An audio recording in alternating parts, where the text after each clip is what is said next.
Hi, everyone. My name is Ann. I am a nurse over at Shalom Park.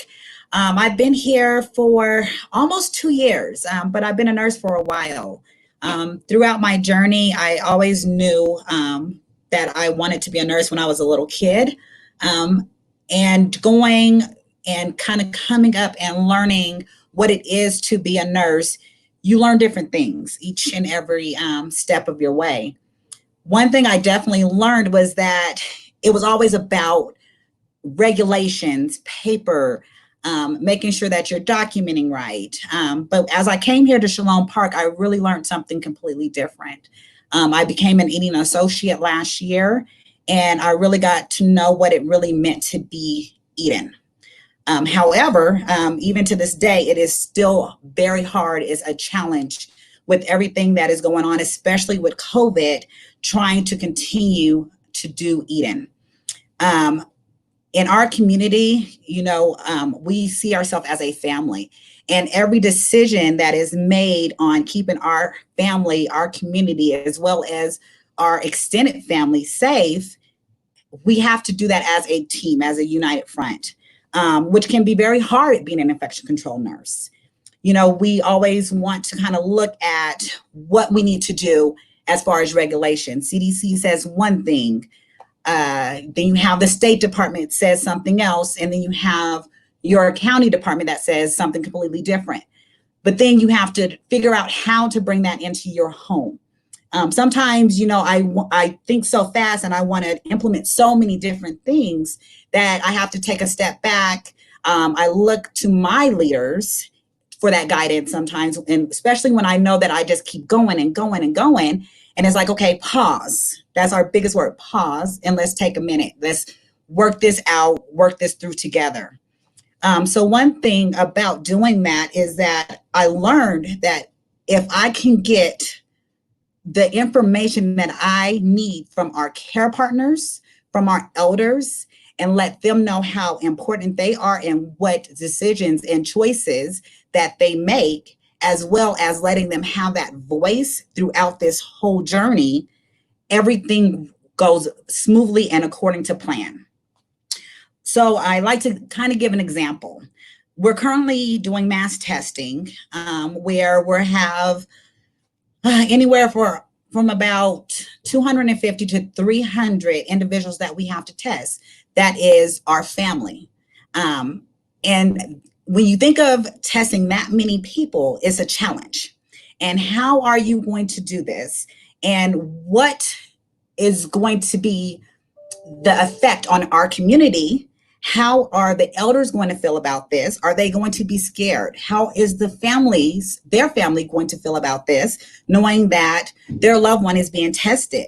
And then the fact that they can't see them on a day-to-day basis like they usually would in person. And then what is our care partners going to feel? How are they going to take this information? Is it going to, kind of produce this panic? So what we did was we went and we had circles on the neighborhood, and we presented a question, and we gave them very little information, enough for them to think about how they felt and what questions they wanted answered. And throughout that process, we learned so much. And we also learned that the elders were extremely excited about doing this, as well as our care partners. Matter of fact, when we started doing our testing, elders were lining up, they were coming in, they were talking about how excited they were to do this. Care partners were calling, they wanted to know when they could come in and be tested. And it was abundance of people. And we didn't have to worry about who we're going to call. They came to us and they knew what to expect. So that fear was not there. So that is the biggest thing I can give to anyone, especially being in this position, when you know that you have to do those regulations. Bring it to your team, bring it to your family. They will definitely work it out with you, and it will go so much smoother. Another thing that I do that has definitely been a challenge, because I am a talker.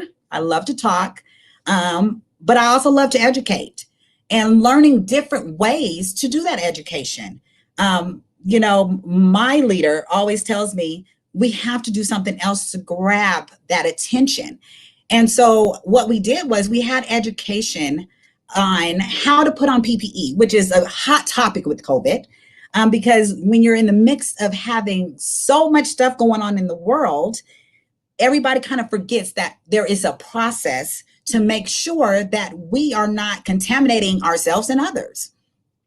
So we did a video, and we did it with singing and interacting, and there was music behind it, piano, dress up, all of it.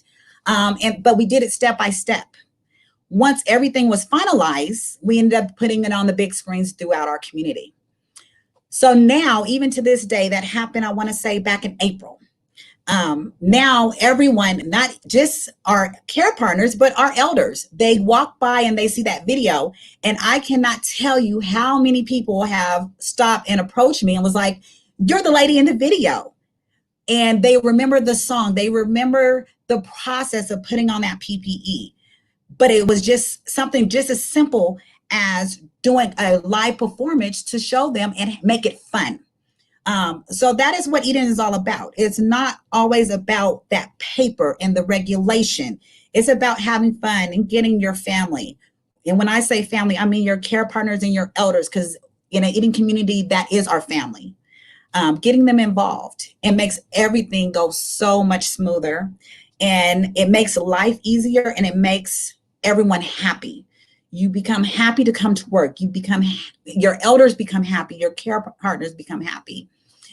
So definitely, don't get overwhelmed. Don't get stressed out. Take it back to your family, and it will get worked out. This is your Eden moment for today.